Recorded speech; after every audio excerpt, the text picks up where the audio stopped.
this is it. Like, this is gonna die in the middle of the road right here. What's going on, everybody? Thanks for tuning in to another video. This is a little bit different than my normal videos. We're in my room today. We're not out on a bike where we should be, but as you guys know, I was in a bad accident and still recovering, still getting better.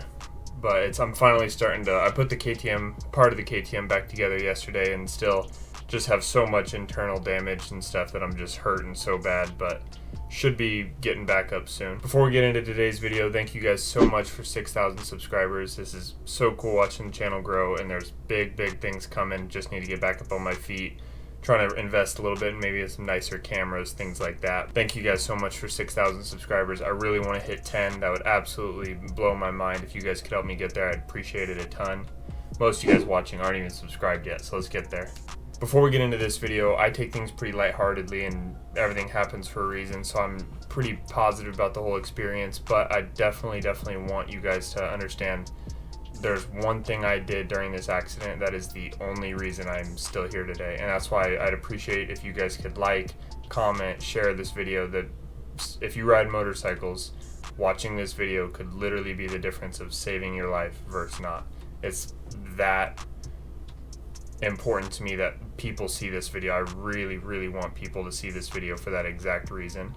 And so one thing I just want to touch on before I start talking exactly about what happened with the accident, I've been riding motorcycles on the street since I was 16 and riding motorcycles in general for about 12 years now, and I've never had an accident on the street. Alright, so what happened with the accident? So I was making the last video I uploaded, the 15.2 sprocket install.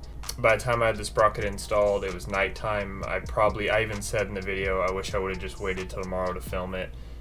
Should have just waited till tomorrow. I wasn't really feeling the best. It was a night ride. It wasn't a good ride in general, which makes this accident so much worse. But so I head out. I'm doing the 15-tooth review.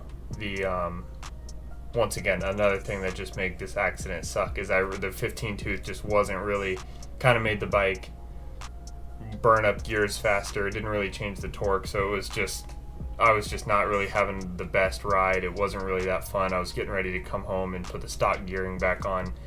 So another thing that just makes this accident just so annoying, that wasn't even like I was out having a fun ride. I was just kind of trying to get home and get that 15.2 sprocket off. So at this point, I basically have decided I'm not gonna post the review for this 15.2 sprocket, and I was gonna wait till tomorrow and go refilm it during the day and get a better review, because I was just not in the best mood. I wasn't happy with how the review was going, so I was just gonna go home. That's part of why I didn't catch this accident on GoPro. So I keep this thing in my backpack. It's a thing that holds a bunch of GoPro batteries and charges them. So I had this in my backpack while I was riding.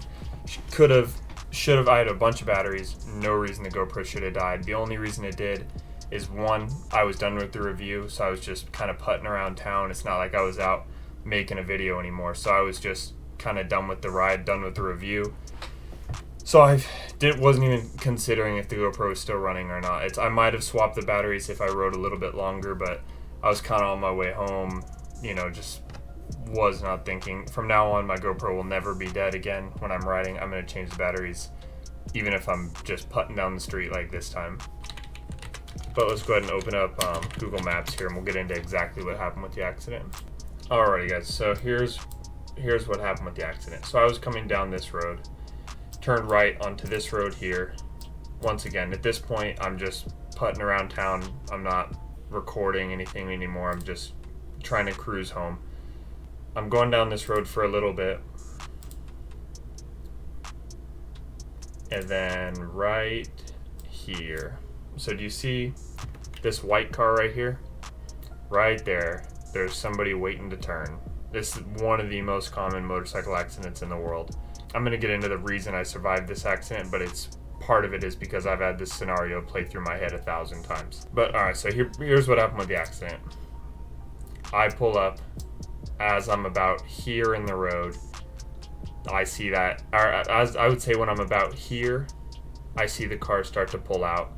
And it's, if you ride motorcycles, cars all the time. They'll start to go, and then you pass, and then they go behind you. So that's kind of what I thought was happening.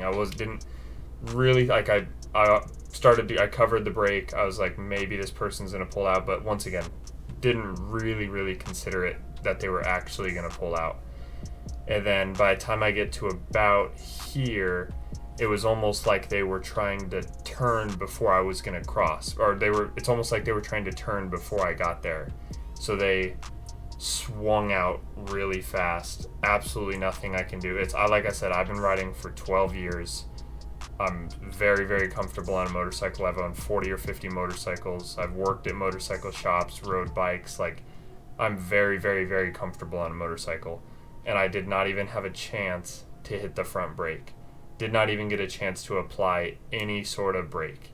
Like, so here's what happened. Here's what saved my life. That car swung out. Didn't have a chance to do anything. Didn't have a chance to touch the brake. Didn't have a chance to swerve. So what I did is I jumped. And I jumped up, and then basically my lower body caught the handlebars of my bike combined with the car. I'm not really exactly so sure. It happened so fast, obviously, but my lower body caught instead of me just plowing the side of this car. So then I got sent into flips, and then I'm not sure how many flips I did while I was in the air, and then I landed extremely hard on my tailbone and right side on my back, and it laying there on the road, like, I can't even describe the amount of pain. It's basically I initially thought I was gonna die, because I couldn't really feel anything from my waist down. Not like I couldn't feel anything, but I couldn't I could move my toes, but I couldn't really move my legs, and it felt like a semi truck got dropped on from the waist down. A semi truck just got dropped on my legs, like the most unbelievable pressure and pain in my legs. And I also my tailbone. And then what was really scaring me about the accident is my whole lower right side was warming up and getting it felt like internal bleeding is what I thought it was, but because it basically was getting all hot and warm inside my body, and I thought that was blood filling up the inside of my body, and that this is it. Like, this is gonna die in the middle of the road right here. But luckily an ambulance was on scene in a matter of minutes. They put me onto a stretcher. That was one of the most painful experiences in my life. My tailbone getting propped up and then having them put that stretcher underneath me and then getting dropped onto that hard stretcher with my tailbone was just unbelievable amount of pain. And then they got me into the ambulance, got me to the hospital, and then I spent 7 days in the hospital recovering. And the first day in the hospital wasn't that bad, and then it kind of started to, things got a little bit worse on the 2nd through 5th day, and then started to get better on the 6th and 7th. I can't really go into too much details about injuries and things like that, but a lot of injuries for sure. I mean, you guys can imagine the impact I took. But so what I really want to stress about this video: if I would not have jumped, I would have caught those handlebars in my waist, probably would have broken my femurs, would have been a significantly worse accident. I would have hit my head on the car. I would have hit my chest on the car. It would have been like a car accident where your body just gets absolutely destroyed. But since I was able to jump, I just got more ragdolled, which is a lot better than a sudden stop. Sudden stops are what kill you in the motorcycle world. So that's, if you're watching this and you ride motorcycles, know if that car swings out in front of you, you better be ready to just push and jump as hard as you can, because it literally could be what saved your life.